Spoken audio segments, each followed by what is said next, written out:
আমাৰ আজি উত্তৰগুচি প্লাস আমাৰ চাউলকাৰা দক্ষিণ চাউলকাৰা আমাৰ মদাহীবিলাকৰ এটা স্বকীয় আৰু পৰম্পৰা বৈশিষ্ট্যৰ মাজত নোৱা উৎসৱ উদযাপন কৰা হয়।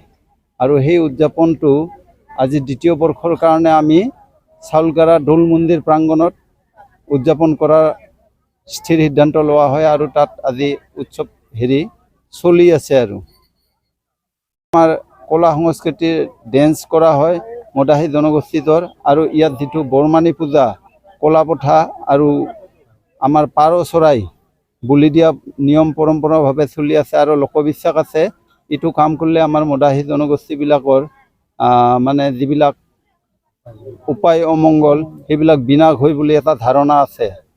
আৰু সেই বিশ্বাসত আমাৰ গোটেই মদাহী জনগোষ্ঠীটো এতিয়ালৈকে চলি আহি আছে আৰু আগলৈকেও চলি থাকিব। পৌৰাণিকভাৱে আমাৰ আটা পিঠা দিনৰ পৰাই মানে যুগ যুগ ধৰি চলি আহি আছে। আমাৰ প্ৰবাদ আছে যে ইয়াত এই দিৰিং ৰজা নামৰ এজন ৰজা আছিল। তেওঁ সেই দিনৰ পৰাই আনকি ইয়াত যিটো মইনা পুখুৰী সেই মইনা পুখুৰীটো তেওঁ তাৰমানে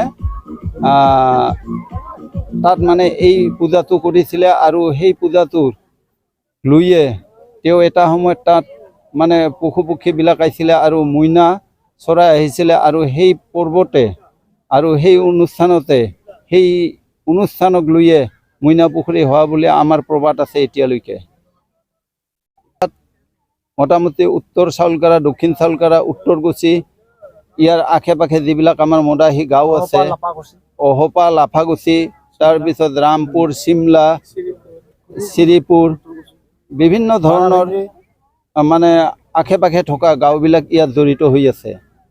এই জনগোষ্ঠীক এইটোৱে মই আহ্বান জনাওঁ যাতে ভৱিষ্যতে এই পৰম্পৰাটো বৰ্তাই ৰাখে আৰু লগতে আজি যেনেকুৱা একতাৰ দলেৰে ওলাই আহিছে ভৱিষ্যতেও যাতে মোৰ আহ্বান থাকিল তেওঁলোকে এই পূজা যিটো শান্তিৰ বাৰ্তা এইটো যাতে চিৰকাল ৰৈ থাকে তাৰ কাৰণে মই সকলো মদাহী জনগোষ্ঠীক আহ্বান জনাইছোঁ। আমাৰ আজি উত্তৰগুচি প্লাছ আমাৰ চাউলকাৰা দক্ষিণ চাউলকাৰা আমাৰ মদাহীবিলাকৰ এটা স্বকীয় আৰু পৰম্পৰা বৈশিষ্ট্যৰ মাজত নোৱা উৎসৱ উদযাপন কৰা হয়। আৰু সেই উদযাপনটো আজি দ্বিতীয় বৰ্ষৰ কাৰণে আমি চাউলকাৰা দৌল মন্দিৰ প্ৰাংগণত উদযাপন কৰাৰ স্থিৰ সিদ্ধান্ত লোৱা হয় আৰু তাত আজি উৎসৱ চলি আছে। আৰু আমাৰ কলা সংস্কৃতিৰ ডেন্স কৰা হয় মদাহী জনগোষ্ঠীটোৰ। আৰু ইয়াত যিটো বৰমানী পূজা কলাপথা আৰু আমাৰ পাৰ চৰাই বুলি দিয়া নিয়ম পৰম্পৰাভাৱে চলি আছে। আৰু লোকবিশ্বাস আছে এইটো কাম কৰিলে আমাৰ মদাহী জনগোষ্ঠীবিলাকৰ মানে যিবিলাক উপায় অমংগল সেইবিলাক বিনাশ হয় বুলি এটা ধাৰণা আছে।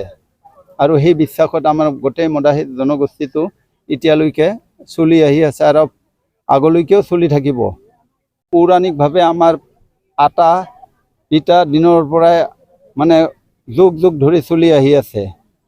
আমাৰ প্ৰবাদ আছে যে ইয়াত এই দিৰিং ৰজা নামৰ এজন ৰজা আছিল। তেওঁ সেই দিনৰ পৰাই আনকি ইয়াত যিটো মইনা পুখুৰী সেই মইনা পুখুৰীটো তেওঁ তাৰমানে তাত মানে এই পূজাটো কৰিছিলে। আৰু সেই পূজাটোৰ লৈয়ে তেওঁ এটা সময়ত তাত মানে পশু পক্ষীবিলাক আহিছিলে আৰু মইনা চৰাই আহিছিলে। আৰু সেই পৰ্বতে আৰু সেই অনুষ্ঠানতে সেই অনুষ্ঠানক লৈয়ে মইনা পুখুৰী হোৱা বুলি আমাৰ প্ৰবাদ আছে এতিয়ালৈকে। মোটামুটি উত্তৰ চাউলকাৰা দক্ষিণ চাউলকাৰা উত্তৰগুচি ইয়াৰ আশে পাশে যিবিলাক আমাৰ মদাহী গাঁও আছে অহপা লাফাগুচি তাৰপিছত ৰামপুৰ চিমলা শ্ৰীপুৰ বিভিন্ন ধৰণৰ মানে আশে পাশে থকা গাঁওবিলাক ইয়াত জড়িত হৈ আছে। এই জনগোষ্ঠীক এইটোৱে মই আহ্বান জনাওঁ যাতে ভৱিষ্যতে এই পৰম্পৰাটো বৰ্তাই ৰাখে আৰু লগতে আজি যেনেকুৱা একতাৰ দলেৰে ওলাই আহিছে ভৱিষ্যতেও যাতে মোৰ আহ্বান থাকিল তেওঁলোকে এই পূজা যিটো শান্তিৰ বাৰ্তা এইটো যাতে চিৰকাল ৰৈ থাকে তাৰ কাৰণে মই সকলো মদাহী জনগোষ্ঠীক আহ্বান জনাইছোঁ। যিসকলে বাজাজ কোম্পানীৰ পৰা বাইক চলাবলৈ ভাল পায় তেওঁলোকৰ বাবে ভাল খবৰ। মেগা লোন এক্সচেঞ্জ মেলাৰ লগতে কোকৰাঝাৰ চহৰৰ দাওহাৰু অটো এজেন্সিয়েও দেৱালী ধামাকা অফাৰ লৈ আহিছে।